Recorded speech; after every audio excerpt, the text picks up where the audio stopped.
Hello friends, मैं JP Gupta. शिक्षा प्रारंभिक शिक्षा के नवीन प्रयास के अंतर्गत आज दूसरा वीडियो आपके पास लेकर प्रस्तुत हूं। दूसरे वीडियो के दूसरे प्रारंभिक शिक्षा के संदर्भ में गठित आयोग एवं समितियां, उसके अंतर्गत हमने देखा था कि कैसे कैसे शिक्षा का विकास हुआ और जब वास्को डी गामा ने जलमार्ग की खोज की, उसके बाद पुर्तगाली, डच, डेन, फ्रांसीसी और अंग्रेज मिशनरियों ने किस प्रकार भारत में शिक्षा का विकास किया। उस विकास के अंतर्गत हम कल 1813 के आज्ञा पत्र तक आए थे, तो आज हम 1813 का आज्ञा पत्र से अध्ययन करते हैं। आप जैसे जानते हैं 1793 में के बाद जो उनका आज्ञा पत्र निकलता था 20 वर्ष में निकलता था, तो 1793 के बाद 1813 में जब आज्ञा पत्र कंपनी का आया, 1813 में कंपनी का जब आया, तो इस आज्ञा पत्र के पुनरावर्तन ब्रिटिश पार्लियामेंट में पेश हुआ। तो अधिकतर सदस्य ईसाई मसीह द्वारा चलाए गए आंदोलन के समर्थन किया। अब ईसाई मसीह का आंदोलन क्या था? कल हमने बताया था कि श्री रामपुर तीमूर्ति ने एक पुस्तक प्रकाशित की थी 1808 में, जिसका नाम था हिंदू और मुसलमानों के नाम निवेदन। उसमें इन्होंने हिंदू धर्म को आडंबर युक्त, अंधकारपूर्ण युक्त और बेकार बताया था। साथ ही साथ ईसाई धर्म के पैगंबर, मुस्लिम धर्म के पैगंबर मोहम्मद साहब को झूठा पैगंबर बताया था, जिससे हिंदू और मुसलमान दोनों भड़क गए थे और उसके तहत लॉर्ड मिंटो ने उनको बंदी बना लिया था तथा ईसाई धर्म के प्रचार प्रसार पर रोक लगा दी थी। जब रोक लगा दी थी तो ईसाई मिशनरियां विरोध करने लगी और उस विरोध का सर यहाँ पर भी ब्रिटिश पार्लियामेंट में भी फूटा। तो ब्रिटिश पार्लियामेंट में भी इसका चर्चा हुई और ब्रिटिश पार्लियामेंट में जब चर्चा के बाद जो नतीजा आया, तो अधिकतर जो सदस्य थे, जब 1813 का आज्ञा पत्र जारी होना था, तो अधिकतर जो सदस्य थे वो ईसाई मिशनरियों के पक्ष में थे कि उनको वहां पर प्रतिबंध न लगाया जाए। तो वही कहा गया, अधिकतर सदस्य ईसाई मिशनरी द्वारा चलाए गए आंदोलन के पक्ष में थे और इसी के कारण जो 1813 का आज्ञा पत्र है, उसमें 3 प्रमुख धाराएं जोड़ी गई। 3 प्रमुख धाराओं के बारे में, 2 के बारे में कल थोड़ा सा बता भी दिया था। पहली धारा, किसी भी यूरोपीय देश के मिशनरी को भारत में प्रवेश करने और ईसाई धर्म के प्रसार की छूट हो। सिर्फ ब्रिटिश मिशनरी की बात नहीं है, किसी भी मिशनरी को भारत देश में आने, धर्म का प्रचार प्रसार करने एवं शिक्षा देने की पूरी छूट होगी। ये इस 1813 के आज्ञा पत्र में एक जोड़ा गया था। दूसरी धारा ये जोड़ी गई कि अब ईस्ट इंडिया कंपनी क्या करेगा? ईस्ट इंडिया कंपनी शिक्षा, जो उसके शासित क्षेत्र है वहां पर वो शिक्षा की व्यवस्था करेगा तथा ईसाई मिशनरियां जो है उनके रहने की भी व्यवस्था करेगा।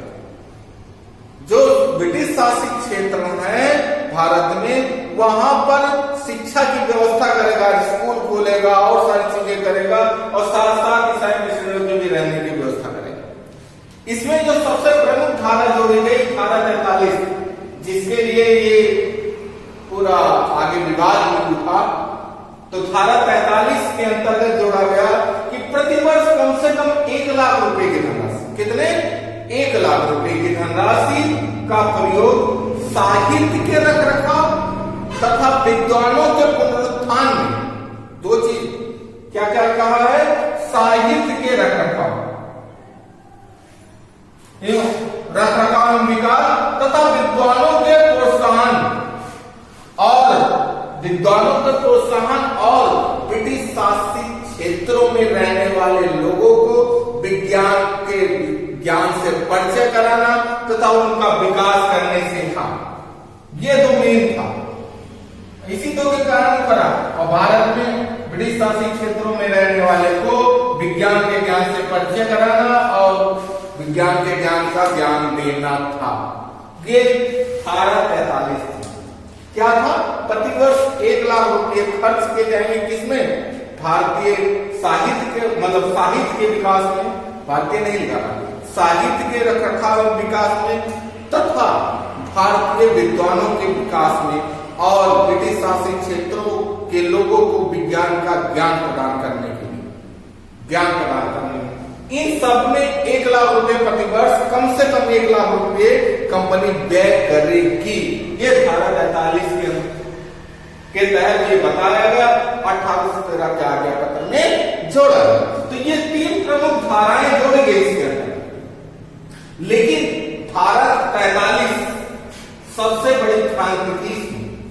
धारा 43 में बड़ी क्रांति थी। हमने कहा ना, यहां साहित्य के रखरखाव एवं विकास, इसमें कंपनी के अधिकारी, इसमें कंपनी के अधिकारी व अन्य विद्वान दोनों असहमत थे। मतलब कंपनी में जितने भी अधिकारी थे और विद्वान थे, इन 2 बातों से असहमत थे। सबका अपना अपना व्याख्या था। साहित्य के रखरखाव एवं विकास, इसकी व्याख्या कुछ लोग कुछ कर रहे थे, कुछ लोग कुछ कर रहे थे, क्योंकि इस आज्ञा पत्र में इसकी व्याख्या करके नहीं दी गई। साथ साथ भारतीय विद्वानों के प्रोत्साहन, इसकी भी व्याख्या कुछ लोग अलग कर रहे थे, कुछ लोग अलग कर रहे थे। क्या क्या कर रहे थे आगे हम पढ़ते हैं कि क्या क्या कर रहे थे।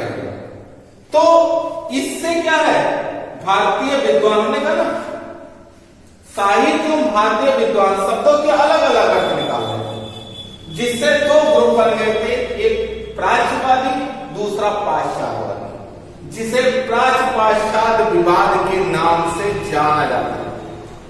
ये प्राच्य पाश्चात्य विवाद किसके कारण बना? धारा 43 के कारण। ये धारा 43 के कारण प्राच्य पाश्चात्य विवाद निकल कर आया। अब ये देखते हैं कि प्राच्य पाश्चात्य विवाद है।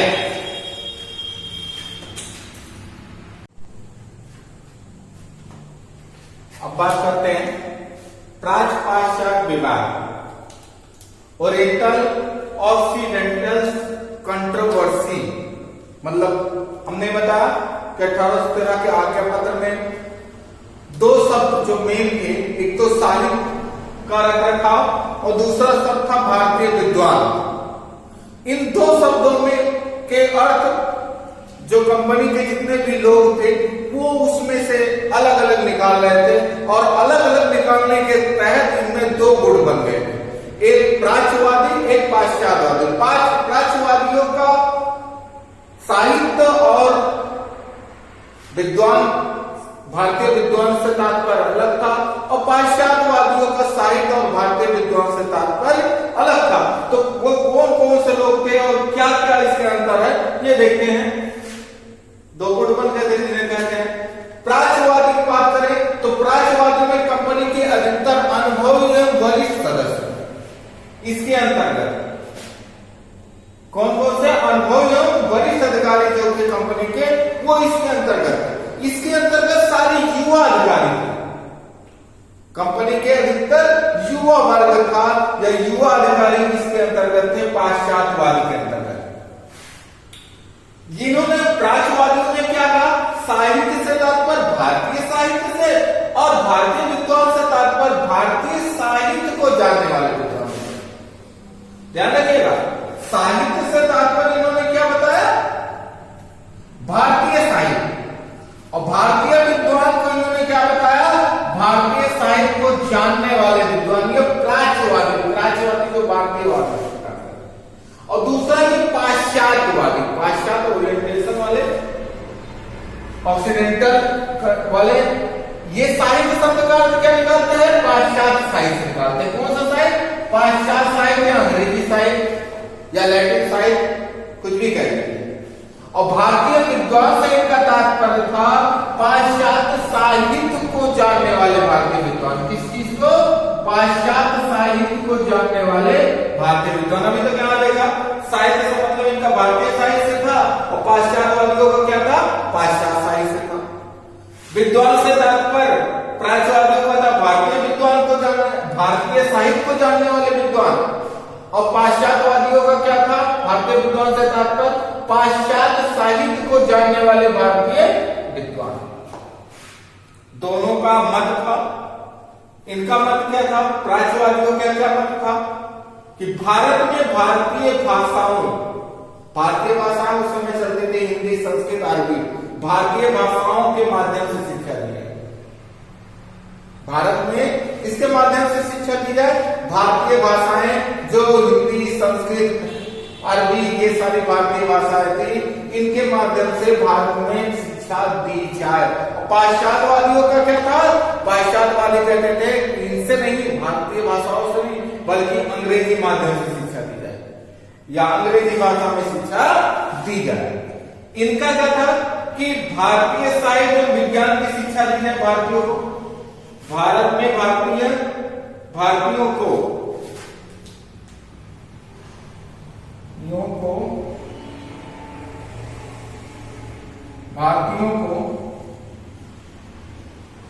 भारत में भारतीय साहित्य का भारत में किसकी शिक्षा दी जाए?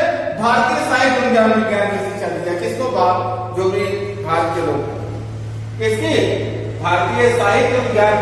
और इन्होंने कहा नहीं, भारतीय साहित्य विज्ञान की शिक्षा न दी जाए पाश्चात्य, अंग्रेजी साहित्य विज्ञान की शिक्षा दी जाए, या यूं कहे पाश्चात्य साहित्य विज्ञान की शिक्षा दी जाए भारतीयों को। ये कहते हैं, इसमें से कुछ विद्वान ऐसे थे जो ये कहते थे, प्राच्यवादियों में भी कुछ विद्वान ऐसे थे कि भारतीयों को पाश्चात्य ज्ञान विज्ञान का सामान्य जानकारी दे देनी चाहिए। कुछ प्राच्यवादियों में भी कुछ ये थोड़ा बहुत करते थे, पूरी तरह नहीं, लेकिन थोड़ा बहुत उनको पाश्चात्य दे दिया। लेकिन पाश्चात्यवादी में जो थे, उसमें से कुछ कट्टर पाश्चात्यवादी थे जो ये कहते थे कि ईसाई धर्म में शिक्षा को अनिवार्य कर दिया।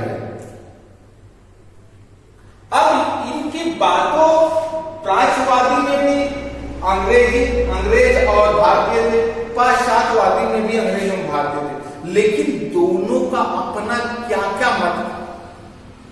इसका समर्थन करने के पीछे उनका क्या मत था, इसका समर्थन करने के पीछे क्या मत था, दोनों ने क्या क्या तर्क दिया समर्थन के पीछे। प्राच्यवादियों ने इस बात को कहा, 3 बातें, कि भारतीय भाषाओं में दी जाए शिक्षा, भारतीय साहित्य की शिक्षा दी जाए, और उन्होंने कहा पाश्चात्यवादियों ने अंग्रेजी माध्यम से शिक्षा दी जाए और पाश्चात्य साहित्य की शिक्षा दी जाए। तो इसको कहने के पीछे उन्होंने अपना तर्क भी दिया। जो भारतीय थे उन्होंने अपना अलग तर्क दिया, और जो अंग्रेज थे उन्होंने अपना अलग तर्क दिया। तो दोनों का तर्क क्या क्या दिया, क्यों वो प्राच्यवादी का समर्थन करते थे और क्यों वो पाश्चात्यवादी का समर्थन करते थे, आगे देखते हैं।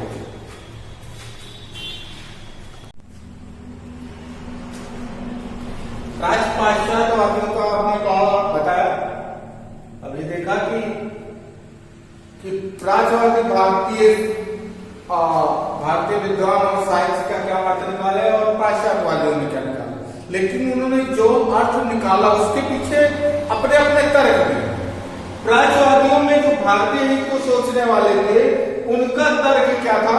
उनका तर्क था कि भारत में अपनी संस्कृति, भारत की अपनी संस्कृति बहुत पुरानी, बहुत बड़ी संस्कृति है, और उसकी रक्षा एवं विकास के लिए भारतीय भाषा एवं साहित्य का विकास किया जाए। ये जो भारतीय प्राच्यवादियों में जो भारतीय हित को सोचने वाले थे, उनका कहना था कि भारत की अपनी संस्कृति है और उस संस्कृति के विकास के लिए, उसके उत्थान के लिए भारतीय भाषा एवं साहित्य का विकास किया जाए। और यही पाश्चात्यवादी में जो भारतीय हित को सोचने वाले थे, उनका तर्क क्या था? उनका तर्क, जैसे उसमें पाश्चात्यवादी सोचने वाले में राजा राममोहन राय भी थे, उनका तर्क था कि पाश्चात्य शिक्षा से भारतीय आधुनिक ज्ञान विज्ञान का ज्ञान प्राप्त करेंगे और अपनी उन्नति करेंगे। इसीलिए वो साहित्य से तात्पर्य पाश्चात्य साहित्य लगाते थे और भारतीय विद्वान से तात्पर्य पाश्चात्य साहित्य में आने वाले भारतीय विद्वान से लगाते थे। कहते थे कि अगर पाश्चात्य ज्ञान विज्ञान का ज्ञान हमें प्राप्त होगा तो जितना ज्ञान विज्ञान प्राप्त होगा पाश्चात्य का, उतना ही भारतीय उन्नति करेंगे, विकास करेंगे और आधुनिकता की तरफ बढ़ेंगे। ये राजा राममोहन राय मेन थे, उनका सोचना था। प्राच्यवादियों में ब्रिटेन के हित सोचने वालों का तर्क क्या था? जो ब्रिटेन का हित सोचते थे, इंग्लैंड का हित सोचते थे, उनका क्या तर्क था? वो क्यों प्राच्यवादी का समर्थन करते थे, वो क्यों साहित्य से तात्पर्य भारतीय साहित्य और विद्वान से तात्पर्य भारतीय साहित्य को जानने वाले विद्वानों से लगाते थे। उनका तर्क में मेन प्रिंसन की बात करें तो प्रिंसन कहते हैं कि भारतीय पाश्चात्य भाषा साहित्य एवं ज्ञान विज्ञान का प्राप्त करने के योग्य नहीं है। भारतीय पाश्चात्य ज्ञान विज्ञान एवं साहित्य का प्राप्त करने योग्य नहीं है, इनको इसलिए इनका ज्ञान नहीं देना चाहिए, इनको भारतीय साहित्य पढ़ाना चाहिए। फिर प्रिंसन क्या कहते हैं कि अगर पाश्चात्य भाषा साहित्य एवं पाश्चात्य साहित्य का ज्ञान इनको दे दिया जाएगा तो ये अंग्रेजों का विरोध करने लगेगा, मतलब हम लोग का विरोध करने लगेंगे, इसलिए इनको पाश्चात्य साहित्य का ज्ञान नहीं देना चाहिए, भारतीय साहित्य का ज्ञान देना चाहिए। उसमें से अन्य लोग क्या कह रहे थे, अन्य लोग कह रहे थे कि पाश्चात्य भाषा साहित्य का अगर ज्ञान विज्ञान का ज्ञान प्राप्त कर लेंगे भारतीय तो उनके संकट छा जाएंगे। उनका कहना था कि इसलिए नहीं देना चाहिए पाश्चात्य साहित्य का ज्ञान विज्ञान का ज्ञान, कि अगर वो भारतीय प्राप्त कर लेंगे पाश्चात्य साहित्य का ज्ञान तो हमारे संकट छा जाएंगे, हमारे बराबर आ जाएंगे। और अंग्रेज भारतीयों को अपने बराबर नहीं, अपने से नीचे तुच्छ समझते थे। साथ साथ ये भी कहते थे कि पाश्चात्य ज्ञान विज्ञान का ज्ञान अगर प्राप्त कर लेंगे तो भारतीय विरोध करने लगेंगे और अंग्रेजी हुकूमत को उखाड़ फेंकेंगे। उसमें कुछ लोग कर, तो ये उनका ये तर्क था, इसलिए ये 4 तर्क उन्होंने दिए कि इसलिए इनको भारतीय साहित्य का ही ज्ञान देना चाहिए, प्राच्यवादी इसलिए कहते। पाश्चात्यवादी क्यों कहते थे कि नहीं पाश्चात्य का ज्ञान देना चाहिए, इनके तर्क से सहमत नहीं। तो उनका तर्क क्या था, उनका यह तर्क था कि अगर पाश्चात्य साहित्य का हम ज्ञान देंगे भारतीयों को तो पाश्चात्य साहित्य का विकास हो, प्रचार प्रसार हो, संस्कृत का विकास और प्रचार प्रसार हो। साथ साथ शासन को पढ़े लिखे कलर मिल सकेंगे, शासन को काम करने के लिए पढ़े लिखे कलर मिल सके, कंपनी को व्यापार और शासन कार्य के लिए पढ़े लिखे कनिष्ठ अर्थात कलर मिल सकेंगे। साथ साथ ये भी विचार था कि अगर पाश्चात्य साहित्य का ज्ञान उनको देंगे तो वो जन्म से तो भारतीय होंगे लेकिन विचारों से क्या होंगे, अंग्रेज होंगे, जो हमारा ही समर्थन करेंगे। और कुछ लोग कहना था कि इसका ज्ञान देंगे तो इससे ब्रिटिश सरकार की जड़ें और मजबूत होगी, क्योंकि उसी संबंधित ज्ञान इनको दिया जा रहा है। तो ये इनका मत था, जो कहते थे कि पाश्चात्य साहित्य का ज्ञान देना चाहिए, ऐसे ब्रिटिश के ही सोचने वाला था। और इनका मत था कि जो ब्रिटिश सोचने वाले थे उनका यह मत था कि पाश्चात्य साहित्य ज्ञान विज्ञान का ज्ञान, प्राच्य साहित्य का ज्ञान विज्ञान का ज्ञान देना चाहिए, अर्थात भारतीय साहित्य। इस विवाद का हल नहीं निकाला, तो यही परिणाम क्या हुआ इस विवाद का, 20 हल ये हुआ, दिक्कत ये हुई कि 20 वर्षों तक कोई शिक्षा नीति तैयार नहीं हो पाई। ये विवाद कंपनी के अधिकारियों में था ही था, साथ साथ पार्लियामेंट के सदस्यों के मध्य भी ये था, क्योंकि दोनों का तर्क आपने देखा ये कि कुछ लोग ये तर्क दे रहे हैं, कुछ लोग ये तर्क दे रहे हैं। ब्रिटेन के सोचने वाले की बात कर रहे हैं, तो पार्लियामेंट के ब्रिटेन के जो पार्लियामेंट है उसके सदस्यों के मध्य भी ये विवाद था। और इस विवाद को सुलझाने के लिए 1823 में 10 सदस्यीय कमेटी का गठन किया गया, लेकिन उस समिति ने भी या उस कमेटी ने भी इसका हल नहीं कर पाया, वो भी इन 2 वर्गों में पाश्चात्य में बट कर रहे हैं। और इसका परिणाम ये रहा कि 1833 तक कोई शिक्षा नीति नहीं आई। फिर 1833 के बाद जब मैकाले आया 1934 में कानूनी सलाहकार बनकर, तो उसको इसका विवाद का हल करने को दिया गया। और फिर उसने इस विवाद का हल किस प्रकार से किया ये हम नेक्स्ट वीडियो में देखेंगे। मैकाले द्वारा जो इस विवाद का हल दिया गया उसके बारे में नेक्स्ट वीडियो में हम अध्ययन करेंगे। उम्मीद है ये वीडियो आपको पसंद आया होगा, समझ में आया होगा। जो भी कुछ ना समझ में आया उसको आप कमेंट से पूछ सकते हैं, फोन से पूछ सकते हैं। साथ साथ ये जो नोट्स दिया गया है, इस नोट्स को आप पूरा अपने कॉपी में नोट करते जाएंगे, जिससे आपका एक नोट्स तैयार हो सके। इसी के साथ ये वीडियो यही समाप्त करते हैं। अगर आपने सब्सक्राइब नहीं किया तो सब्सक्राइब जरूर कर ले, जिससे वीडियो अपलोड होने पर उसका नोटिफिकेशन मिल सके। साथ साथ अपने साथियों को भी इसको शेयर करें। धन्यवाद।